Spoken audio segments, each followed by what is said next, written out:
அஸ்ஸலாமலைக்கும். Hi guys, welcome back to Begums creation. இன்றைக்கி நம்ம சேனலில் என்ன வீடியோ பார்க்க போகிறோம் அப்படின்னு பார்த்தோம்னா, வீட் நூடுல்ஸ், கோதுமை மாவு வச்சு நூடுல்ஸ் எப்படி செய்யலாம் அப்படின்னு சொல்லிட்டு பார்க்கலாம். ஃபர்ஸ்ட் நான் தேவையான அளவு கோதுமை மாவு எடுத்துக்கிட்டேன்.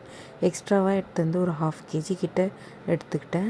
அதில் சால்ட் கொஞ்சோண்டு போட்டு மஞ்சள் தூள் போட்டு நல்லா பிசைஞ்சிக்கோங்க. நல்லா சாஃப்டாக வர மாதிரி பொறுமையாக கொஞ்சம் கொஞ்சமாக தண்ணி ஊற்றி நல்லா பிசைஞ்சிக்கோங்க. நல்லா சாஃப்டாக வர மாதிரி. அதுக்கப்புறம் அதில் 2 ஸ்பூன் ஆயில் போட்டு அதுவும் கொஞ்சம் நேரம் நல்லா பிசைஞ்சு வச்சுக்கோங்க. நல்லா சாஃப்டாக ஆயில் போட்டால் இன்னும் நல்லா சாஃப்டாக இருக்கும். அதனால தான் அதை அப்படி கொஞ்சம் நேரத்துக்கு ஒரு மூடி போட்டு மூடி வச்சுக்கோங்க. நான் ஒரு 2 ஹார்ஸ்க்கு மேலே விட்டுட்டேன். அதுக்கப்புறம் தான் ஒரு கடாயில் தண்ணி வச்சு ஹீட் பண்ண வச்சுடுங்க. அது கொஞ்சம் சூடாகட்டும், நம்ம நூடுல்ஸ் ரெடி பண்ணுற வரைக்கும். நம்ம அந்த இடியாப்பம் பிழிவோம்ல, அந்த இதில் தான் போட்டு நூடுல்ஸ் மாதிரி பிழிய போகிறோம். எனக்கு ஆக்சுவலி அது வரலை, ஃப்ளாப் ஆகிடுச்சு. அது நூடுல்ஸ் மாதிரி வர்ற மாதிரி பெரிய ஹோல் அதுவும் இல்லை. அது மட்டும் இல்லாமல் எனக்கு தெரியல, அது சரியாக வரலை ஆக்சுவலி.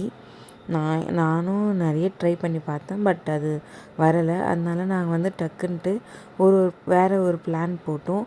சப்பாத்தி மாதிரி அது செஞ்சு அதை அப்படி நம்மளால் முடிஞ்ச அளவுக்கு கத்தி வச்சு நல்லா தின்னாக கட் பண்ணிக்கிட்டேன். லென்த்தாக எங்களுக்கு அது பண்ணணுன்ட்டு நினச்சி க்ரேவிங்ஸ் வந்துடுச்சு எனக்கும் என்னோடய நாத்தனாருக்கும். அதனால் கண்டிப்பாக சாப்பிட்டே ஆகணும் அப்படின்னு சொல்லிட்டு இந்த மாதிரி பிளான் பண்ணி பண்ணோம். நம்ம கடாயில் தண்ணி வச்சுருந்தோம்ல, அந்த தண்ணியில் தான் இதை அப்படியே போட்டு ஒரு 5 to 5 minutes வேக வச்சு எடுத்துக்கோங்க. நல்லா சூப்பராக இருந்துச்சு. இதுவும் நல்லா இருந்துச்சு பார்க்குறதுக்கு.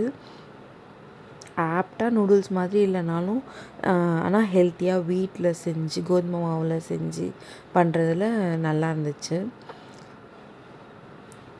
இந்த மாதிரி தான் ரொம்ப என்னால் முடிஞ்ச அளவுக்கு கட் பண்ணி அதை அப்படியே கரெக்டாக செப்ரேட் பண்ணி தண்ணியில் போட்டால் அது தண்ணியில் போட்டாலே வேக நல்லா செப்ரேட்டாக வந்துடுச்சு. சூப்பராக இருந்துச்சு. ஆனால் நாங்களே ஏதோ டக்குன்ட்டு பிளான் பண்ணி பண்ணோம், பட்டு அவுட்கம் சூப்பராக வந்ததுனால ரொம்ப சந்தோஷமாக இருந்துச்சு.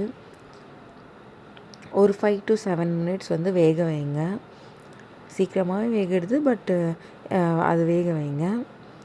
அதுக்கப்புறம் ஒரு கேரட்டு, கொஞ்சம் மாவில் தான் நாங்கள் செஞ்சோம். ஃபஸ்ட்டு ட்ரை பண்ணி பார்க்கலான்ட்டு அதுக்கேற்ற மாதிரி கேரட்டும் வெங்காயமும் எடுத்து நறுக்கி வச்சுக்கோங்க.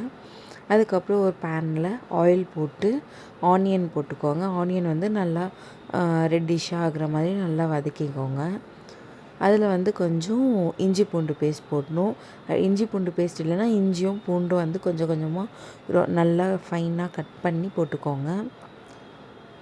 அதுக்கப்புறம் உங்கள்கிட்ட என்ன வெஜிடபிள்ஸ் இருக்கோ அது போட்டுக்கோங்க.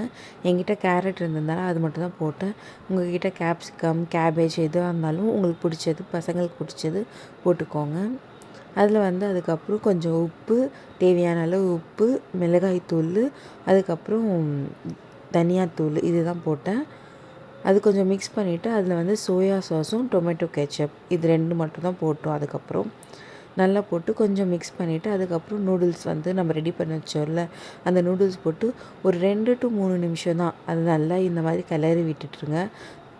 ரொம்ப கிளறினா ரொம்ப உடஞ்சிட போகுது. அதனால நல்லா ஃப்ரீயாக விட்டு கிளறிட்டு கடைசியாக கொத்தமல்லி போட்டு எடுத்துக்கோங்க. அவ்வளோதான், ரெடி ஆகிடுச்சு. சூப்பராக இருந்துச்சு. நிஜமாக நாங்கள் டேஸ்ட்லாம் எதிர்பார்க்கவே இல்லை.